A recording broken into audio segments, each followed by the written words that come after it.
Chapter 5. Ch5-1 was located in the fish district, which was a part of the city that looked, sounded, and smelled, and, if you were to kneel down and lick its streets, probably tasted like fish. The fish district smelled like fish because it was located near the docks of the city, where fishermen sold the fish they had caught each morning. It sounded like fish because the pavement was always wet from the sea breeze, and the feet of passerbyers made bubbly, splashy sounds that resembled the noises made by sea creatures. And it looked like fish because all of the buildings in the fish district were made of shiny, silvery scales, instead of bricks or wooden planks. When the Baudelaire orphans arrived at the fish district and followed Jerome to Ch5-1, they had to look up at the evening sky to remind themselves that they were not underwater. Ch5-1 was not just a restaurant, but a theme restaurant, which simply means a restaurant with food and decorations that follow a certain idea. The theme of Ch5-1, and you can probably guess this from its name, was salmon. There were pictures of salmon on the walls and drawings of salmon on the menu, and the waiters and waitresses were dressed up in salmon costumes, which made it difficult for them to carry plates and trays. The tables were decorated with vases full of salmon instead of flowers.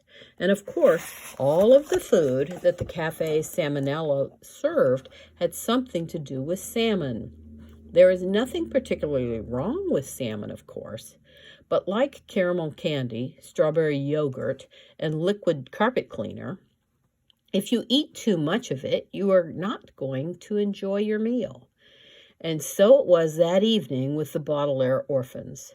Their costumed waiter first brought bowls of creamy salmon soup to the table, and then some chilled salmon salad, and then some broiled salmon served with salmon ravioli in a salmon butter sauce for a main course.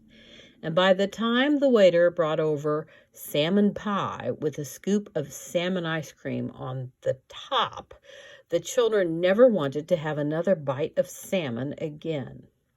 But even if the meal had featured a variety of foods, all cooked deliciously and brought by a waiter dressed in a simple, comfortable outfit, the Baudelaires would not have enjoyed their dinner, because the thought of Gunther spending the evening alone with their guardian made them lose their appetite far more than too much pink, flavorful fish.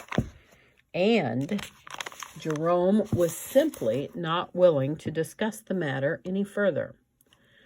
"I am simply not willing to discuss the matter any further," Jerome said, taking a sip of his water glass, which had chunks of frozen salmon floating in it instead of ice cubes.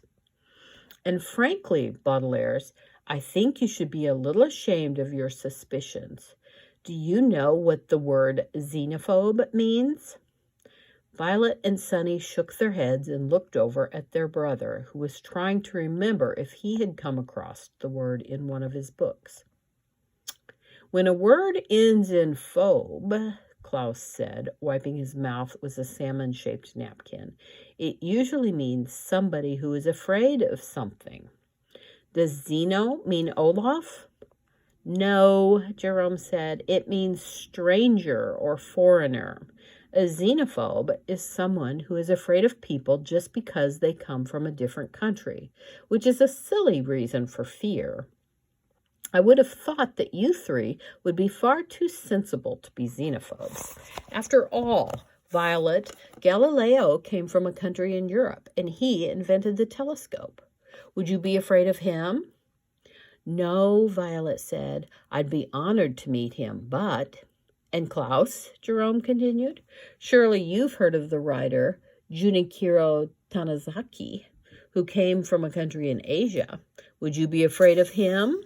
"Of course not," Klaus said, "but—" "And Sunny," Jerome continued, "the sharp-toothed mountain lion can be found in a number of countries in North America. Would you be afraid if you met a mountain lion?" "Nitish," Sunny said, which meant something like, "Of course I would." Mountain lions are wild animals. But Jerome continued talking as if he hadn't heard a word she said. I don't mean to scold you, he said. I know you've had a very difficult time since your parents' death, and Esme and I want to do all we can to provide a good, safe home for you. I don't think Count Olaf would dare come to our fancy neighborhood, but in case he does, the doorman will spot him and alert the authorities immediately. But the doorman didn't spot him, Violet insisted. He was in disguise. And Olaf would dare to go anywhere to find us, Klaus added. It doesn't matter how fancy the neighborhood is. Jerome looked uncomfortably at the children. Please don't argue with me, he said. I can't stand arguing. But sometimes it's useful and necessary to argue, Violet said. I can't think of a single argument that would be useful or necessary, Jerome said. For instance, Esme made reservations for us here at Cafe Salmonella, and I can't stand the taste of salmon. I could have argued with her about that, of course, but why would it be useful or necessary? Well, you could have had a dinner that you enjoyed, Klaus said. Jerome shook his head. Someday, when you're older, you'll understand, he said. In the meantime, do you remember which salmon is our waiter? It's close to your bedtime, and I'd like to pay the bill and take you home. The Baudelaire orphans looked at one another in frustration and sadness. They were frustrated from trying to convince Jerome of Gunther's true identity, and they were sad because they knew it was no use to keep on trying. They scarcely said another word as Jerome ushered them